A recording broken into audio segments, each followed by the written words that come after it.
আর আমি রাজা হিসাবে আপনাকে এইটুকু অনুরোধ তো করতেই পারি, দয়া করে বলুন, সবকিছু আমাকে খুলে বলুন। কোনোভাবে তো মনে হচ্ছে মহারাজকে এবার আর আমি আটকাতে পারবো না, আর তাই মহারাজকে সব কিছু বলতেই হবে। আমি মহারাজকে সব কিছু বলবো, তবে এক্ষুনি নয়, আর সামান্য কিছুটা সময়ের মধ্যেই সূর্যের আলো ফুটে যাবে। যা বলার আমাকে সূর্যের আলো ফুটে ওঠার পরই মহারাজকে বলতে হবে। আর এখন মহারাজকে আমাকে অন্য কোনো বিষয় নিয়ে ব্যস্ত রাখতে হবে। কি হলো কি রাজগণক, আপনি এখনো চুপ করে থাকবেন? আমি আপনাকে সেই কখন থেকে বলছি, আপনি দয়া করে চুপ করে থাকবেন না, আমাকে আমার সব। ওদিকে দরবেশ বাবা সূর্যকে ওই কারাগার থেকে মুক্ত করে কারাগারের বাইরে বের করে আনে। দরবেশ বাবা, দরবেশ বাবা, দেখুন, সত্যি সত্যি আমরা আমাদের সূর্যকে কারাগার থেকে মুক্ত করতে পেরেছি। বিধাতার দয়ায় এই অসম্ভবকে সম্ভব করতে পেরেছি। কিন্তু সূর্য, তুমি আর চিন্তা করো না, এবার তুমি সত্যি সত্যি মানুষের রূপে ফিরে আসতে চলেছো। আর তোমাকে এইভাবে আর দানব রূপে থাকতে হবে না। আর কেউ কখনো তোমাকে দানব বলবে না, কখনো না, কোনোদিনও না। হ্যাঁ সূর্য, আলো ঠিকই বলেছে, তুমি এখন এই মুহূর্ত থেকে মুক্তি পেতে চলেছ, আর তোমার অভিশপ্ত জীবন শেষ হতে চলেছে। অনেকটা দিন, অনেকটা বছর তুমি অভিশপ্ত হয়ে দানব রূপে ছিলে। ওই অশুভ শক্তি তোমার শরীরে মিশে গিয়েছিল, আর তাতে করে তোমার এই অবস্থা হয়েছিল। তবে আজকের পর থেকে তুমি একেবারে পুরোপুরি স্বাভাবিক হয়ে যেতে পারবে। তুমি চাইলে যেখানে খুশি সেখানে যেতে পারবে, এমনকি তোমার বাবা মায়ের কাছেও ফিরে যেতে পারবে, কারণ তোমার বাবা মা যে তোমার জন্য অপেক্ষা করছে। হ্যাঁ সূর্য, আমিও জানি তোমার বাবা মা তোমার জন্য অনেকটা দিন ধরে অপেক্ষা করছে। আর এবার তোমাকে তোমার বাবা মায়ের কাছে ফিরে যেতে হবে, আর তুমি সুস্থ হওয়ার পরই তোমার বাবা মায়ের কাছে ফিরে যেতে পারবে। দরবেশ বাবা, সময় পার হয়ে যাচ্ছে, আর দেরি করবেন না।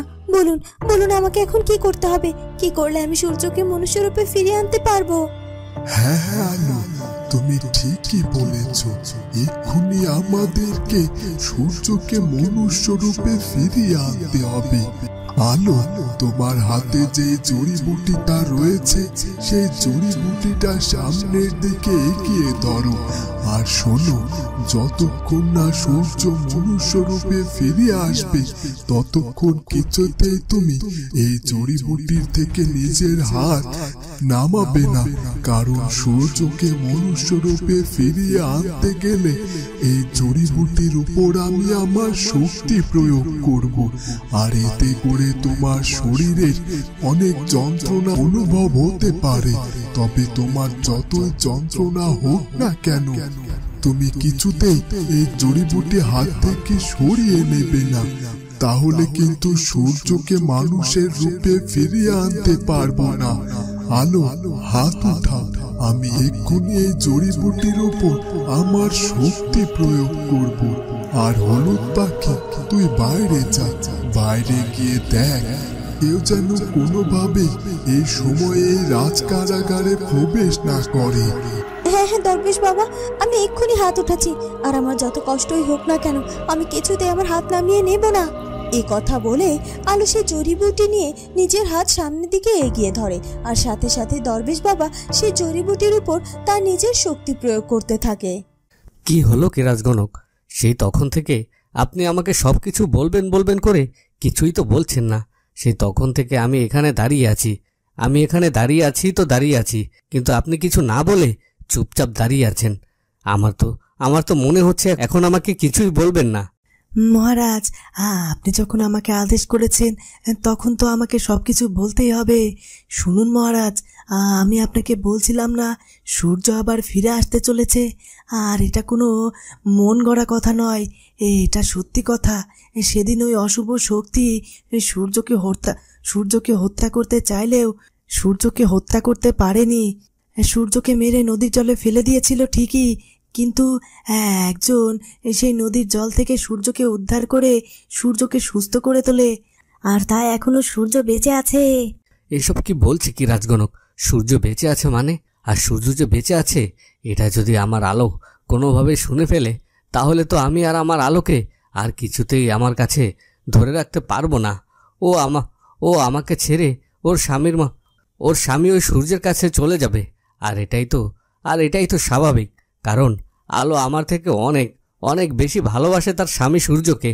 আর তাই সে যখন জানতে পারবে যে সূর্য বেঁচে আছে, তখন ওকে আমি যে কোনো কিছু দিয়ে বেঁধে রাখতে পারবো না। না, এখন এত কিছু ভেবে কোনো লাভ নেই। আগে আমাকে জানতে হবে সব সত্যিটা, তারপর জেনে শুনে যাই হোক আমাকে একটা কিছু করতে হবে।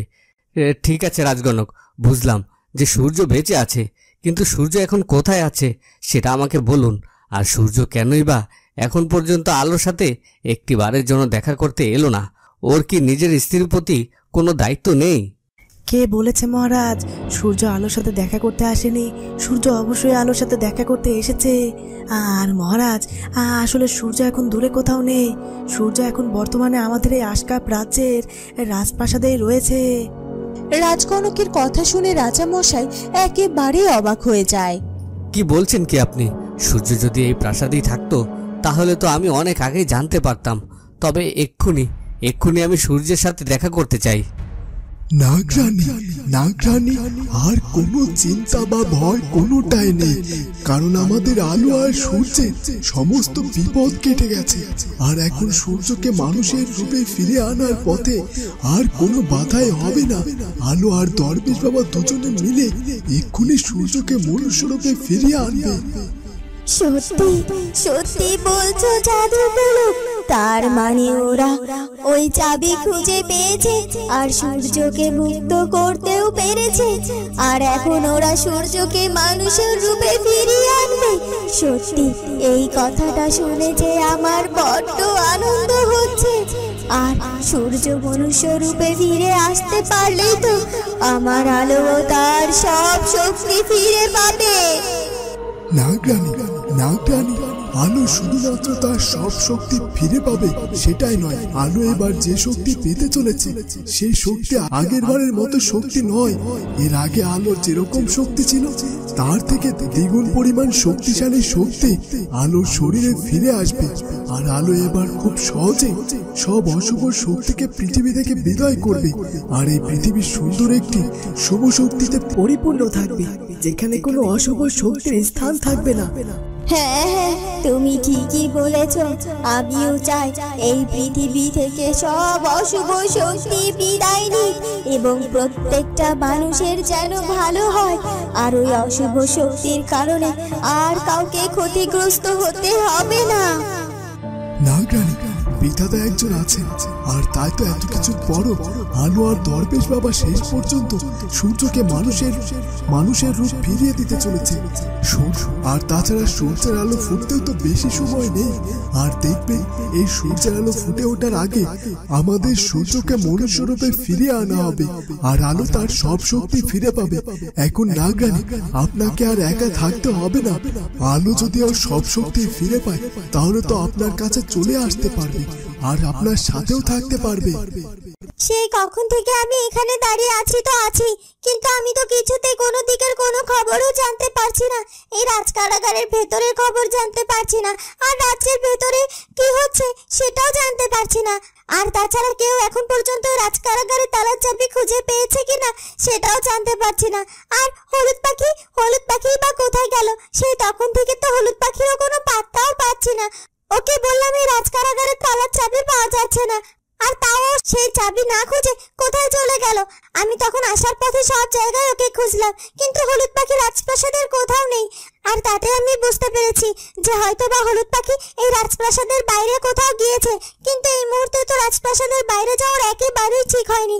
এমনিতে আমরা সবাই মিলে এমন একটা বিপদে পড়ে আছি যে সূর্যকে মনুষ্য রূপে আলো আর দরবেশ বাবা ফিরিয়ে আনতে পারছে কিনা সেই খবরটা পর্যন্ত জানতে পারছি না। আর তাছাড়া রাজকনককেও তো দেখতে পাচ্ছি না। তার মানে রাজকনক নিশ্চয় মহারাজের সাথে দেখা করে মহারাজকে সামলানোর চেষ্টা করছে। কিন্তু এখন আমি কি করব? আমি তো কিছুই বুঝতে পারছি না। আর আমি তো এই রাজকারাগারের ভেতরে প্রবেশও করতে পারছি না। আমার যে এখন চিন্তায় খুব অস্থির লাগছে। কি করব আমি? তখনই সেখানে হলুদ পাখি রাজকারাগারের ভেতর থেকে বাইরে চলে আসে। এই তো হলুদ পাখি, তুমি চলে এসেছো। সেই তখন থেকে আমি তোমার জন্য অপেক্ষা করে যাচ্ছি, কিন্তু